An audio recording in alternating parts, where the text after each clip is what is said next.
अब इधर भारतीय टीम इतिहास रचती है, ओडीआई क्रिकेट की वर्ल्ड चैंपियन बनती है, पूरा देश उत्सव मना रहा होता है, खुशियां मना रहा होता है, दिवाली बन रही होती है देश में। और उधर खुद बीसीसीआई का चीफ एनकेपी साल्वे साहब शोक में डूब जाते हैं, उनका बीपी ऊपर चला जाता है, वो टेंशन में आ जाते हैं।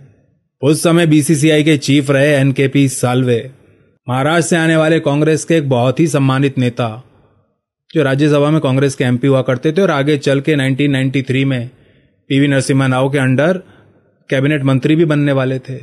वो साल्वे साहब टेंशन में आ जाते हैं, शोक में डूब जाते हैं,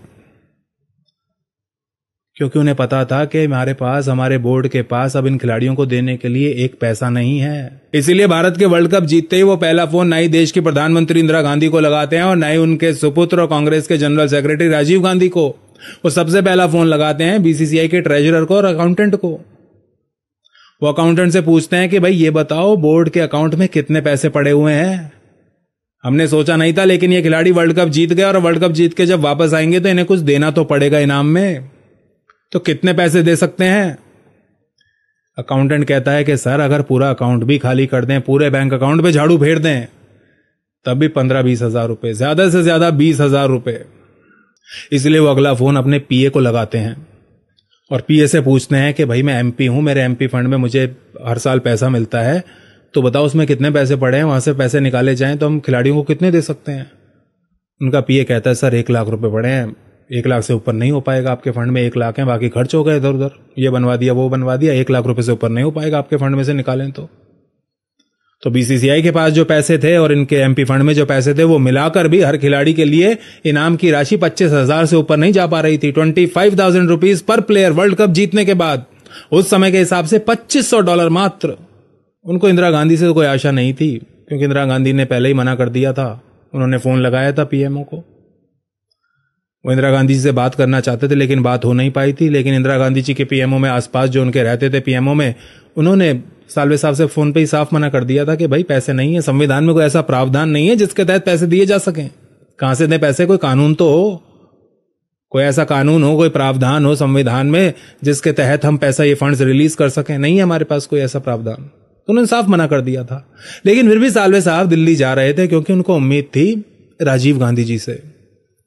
राजीव गांधी जी एक युवा नेता थे, कांग्रेस के जनरल सेक्रेटरी भी थे, और अभी पिछले साल यानी कि 1982 में हुए एशियन गेम्स में उन्हें बहुत बड़ी बड़ी जिम्मेदारियां दी गई थी। उन्होंने एशियन गेम्स को मैनेज किया था, खेलों से उनको लगाव था। तो राजीव गांधी से मिलने दिल्ली गए, लेकिन राजीव गांधी जी ने भी अपने हाथ खड़े कर दिए। उन्होंने कहा भाई जब मम्मी ने मना कर दिया तो मैं पैसे कहां से दूं?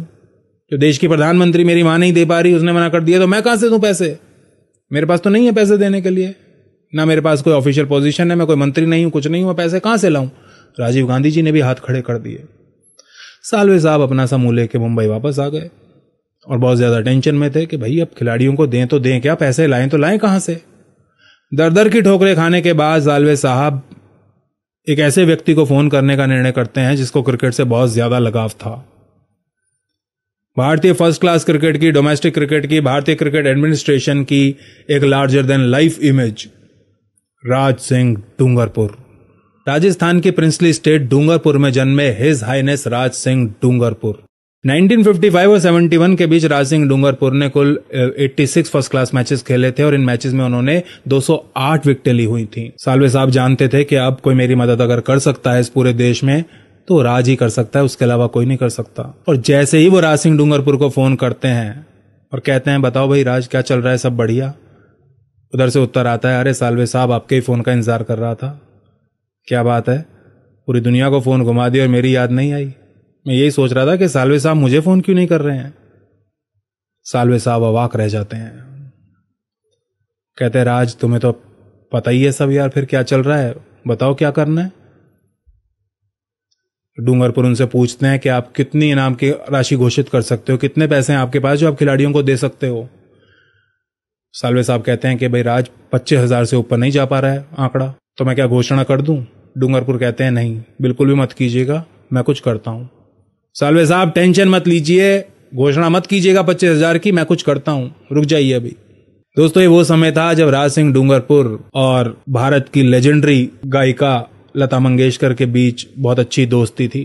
दोनों बैचलर्स थे, दोनों ने शादी नहीं की हुई थी, दोनों बैचलर्स थे और दोनों के बीच पर्सनल रिलेशनशिप थी, व्यक्तिगत रिश्ता था और काफी गहरा रिश्ता था, नजदीकी रिश्ता था। राज सिंह डूंगरपुर लता जी के पास जाते हैं और कहते हैं, लता तुम्हें तो पता ही है भारत ने वर्ल्ड कप जीता है। लता जी कहती हैं, हाँ पता है, और तुम क्रिकेट की बहुत बड़ी फैन भी हो, क्रिकेट को रेगुलरली फॉलो करती हो। लता जी कहती हैं, हाँ करती हूँ। भाई क्या हो गया, बताओ तो सही है, पहेलियां क्यों बुझा रहे हो। कहते हैं, तुम्हें पता है अब वर्ल्ड कप जीत के टीम वापस आई है और बीसीसीआई वाले कह रहे हैं कि भाई हर खिलाड़ी को 25,000 रुपए देंगे, उससे ज्यादा नहीं हमारे पास। लता मंगेशकर जी गुस्से के मारे आग बबूला हो जाती हैं। जो आराम से बैठ के अभी तक डूंगरपुर जी की बातें सुन रही थी, वो गुस्से के मारे खड़ी हो जाती हैं, चिल्लाना शुरू कर देती है, 25,000 रुपए दोगे? क्या पागल हो गए हैं बीसीसीआई वाले? वो इतना बड़ा काम करके आए हैं, खिलाड़ी वर्ल्ड कप जीत के आ रहे हो, तुम उन्हें 25,000 रुपए दोगे? इससे ज्यादा तो हमारे यहां एक सिंगर एक गाना गाने का ले लेता, 5 मिनट का गाना गाने का। राज सिंह डूंगरपुर कहते हैं, अब तुम ही बताओ क्या करना है भाई, उनके पास तो इतने ही है। उन्होंने प्राइम मिनिस्टर से पूछा है, पीएमओ ने मना कर दिया है, राजीव गांधी जी से बात की सावले साहब ने, उन्होंने भी हाथ खड़े कर दिए कि हमारे पास तो पैसे नहीं है, तो तुम ही बताओ फिर क्या करना है, क्या इलाज है। तो राज सिंह डूंगरपुर उनसे कहते हैं, लता तुम्हारी फिल्म इंडस्ट्री में सब बहुत ज्यादा रिस्पेक्ट करते हैं, तुम्हारा सब सम्मान करते हैं, तुम्हारी बात को कोई टालेगा नहीं। एक म्यूजिक कॉन्सर्ट अगर तुम कर दो। लता मंगेशकर जी कहती हैं, डन, अब तुम टेंशन मत लो, आराम से बैठ जाओ, सब मैं कर लूंगी। लता जी तभी के तभी फोन घुमाना शुरू कर देती हैं इंडस्ट्री के दूसरे सिंगर्स को और म्यूजिशियंस को, और हर वो आदमी जिसको वो फोन करती हैं वो बिना कोई सवाल पूछे, free of charge, free of cost, बिना एक नया पैसा लिए कॉन्सर्ट करने को दिल्ली में तैयार हो जाता है। इतना ही नहीं दोस्तों, लता दीदी और कुछ म्यूजिशियंस मिलकर इस भारतीय टीम के लिए एक गाना भी कंपोज करते हैं, जिसे इस कॉन्सर्ट का ओपनिंग सॉन्ग होने वाला था, जो इस कॉन्सर्ट का। और ये सब काम करते हैं ये म्यूजिशियन, सिंगर्स और लता जी बिना पैसे के, बिना एक पैसा लिए। कॉन्सर्ट से पहले जब भारतीय टीम दिल्ली पहुंचती है तो वो इंदिरा गांधी जी, जिन्होंने पैसा देने से साफ मना कर दिया था, वो फोटो खिंचवाने के लिए मीडिया के सामने टीम को वेलकम करती हैं, सामने आ जाती हैं। और जिस दिन कॉन्सर्ट होता है तो स्टेज पे खिलाड़ी, लता जी, बीसीसीआई के कुछ ऑफिशियल्स और राजीव गांधी भी खड़े होते हैं, जिनका कोई लेना देना नहीं था, जिनके पास कोई ऑफिशियल कैपेसिटी नहीं थी, कोई ऑफिशियल पोजीशन नहीं थी, वो भी आ जाते हैं वहां पे। उस समय तो पैसा देने के समय पे कोई नहीं आता, लेकिन जब सब कुछ हो जाता है तब वो आ जाते हैं। खैर, 17 अगस्त के दिन दिल्ली में कॉन्सर्ट शुरू हो जाता है और कॉन्सर्ट का पहला ही गाना लता दीदी जो गाती हैं वो वही गाना था जिसको विशेष रूप से भारतीय टीम के लिए कंपोज किया गया था, और इसके बोल थे, भारत विश्व विजेता, भारत विश्व विजेता।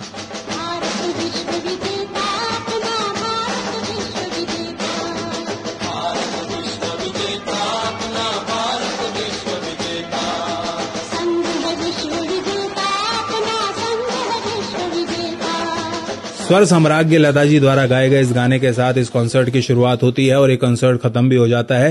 भारतीय फिल्म इंडस्ट्री के और भी कई सिंगर्स इसमें परफॉर्म करते हैं और कॉन्सर्ट खत्म होते होते ऑर्गेनाइजर्स द्वारा भारतीय टीम के लिए पूरे 20 लाख रुपए रेज कर लिए जाते हैं, 20 लाख रुपीस, और तब जाकर कहीं ये राशि भारतीय खिलाड़ियों में बांटी जाती है। कब इंदिरा गांधी 1983 में भारतीय टीम से मिली थी, उनका वेलकम करने आई थी, और इस बार नरेंद्र मोदी आए आज 2024 में 41 साल बाद। उन्होंने 40 मिनट के लिए भारतीय खिलाड़ियों के साथ बातचीत भी की, और जब वो खिलाड़ियों के साथ बातचीत कर रहे थे तब देश को एक बात ऐसी पता चली जो अभी तक नहीं पता थी, और वो बात थी भारतीय टीम के खिलाड़ी ऋषभ पंत से संबंधित। 1.5 साल पहले मेरा एक्सीडेंट हो गया था, तो काफी टफ टाइम चल रहा था। वो मेरे को याद है बहुत ज्यादा, क्योंकि आपका कॉल आया था सर मेरी मम्मी को, तो बहुत ज्यादा दिमाग में बहुत सारी चीजें चल रही थी। बट जब आपका कॉल आया, मम्मी ने मेरे को बताया कि सर ने बोला कोई प्रॉब्लम नहीं है, तब थोड़ा मेंटली रिलैक्स हुआ काफी। ऋषभ, जब आपका रिकवरी चल रहा था, मैंने आपसे माँ से बात किया था, मैंने 2 बातें कही थी। एक तो मैं पहले डॉक्टर से चर्चा की थी, तो डॉक्टरों से मैंने ओपिनियन लिया था, फिर मैंने कहा कि भाई कहीं इसको बाहर ले जाना है तो आप मुझे बताइए, हम चिंता करेंगे। लेकिन मुझे आश्चर्य था आपकी माँ के आत्मविश्वास का। ऐसा लग रहा था जब मैं उनसे बात कर रहा था, मेरा परिचय तो नहीं था, कभी मिला तो नहीं था, लेकिन ऐसा लग रहा है जैसे वो मुझे आश्वासन दे रही है। यार बड़ा गजब का था जी। दोस्तों, एक तरफ तो हमारे देश में इंदिरा गांधी और राजीव गांधी जैसे प्रधानमंत्री रहे हैं, मोरारजी देसाई जैसे प्रधानमंत्री रहे हैं, जिसकी वजह से ना जाने कितने RNDW के एजेंट्स को पाकिस्तान में अपना जीवन खोना पड़ा, आज तक भी जेल में सड़ रहे होंगे। दूसरी तरफ हमारे देश में आज हमें एक नरेंद्र मोदी जैसा प्रधानमंत्री मिला है। उसके एक खिलाड़ी को, और कोई बहुत बड़ा स्टार खिलाड़ी नहीं, नॉर्मल सा खिलाड़ी, एक खिलाड़ी का एक्सीडेंट हो जाता है, उसको चोट लग जाती है, तो पर्सनली उसके ट्रीटमेंट को सुपरवाइज करता है, उसकी मां को फोन करके दिलासा देता है। उसके 8 पूर्व नौसैनिकों को दोहा में मृत्युदंड दे दिया जाता है तो उसकी भूख प्यास मर जाती है, वो खाना छोड़ देता है। जब तक उनको देश में वापस नहीं ले आता जेल से बाहर निकाल के, तब तक चैन से नहीं बैठता। आज हमें एक ऐसा प्रधानमंत्री मिला हुआ है और हम अभागे उसको 270 सीटें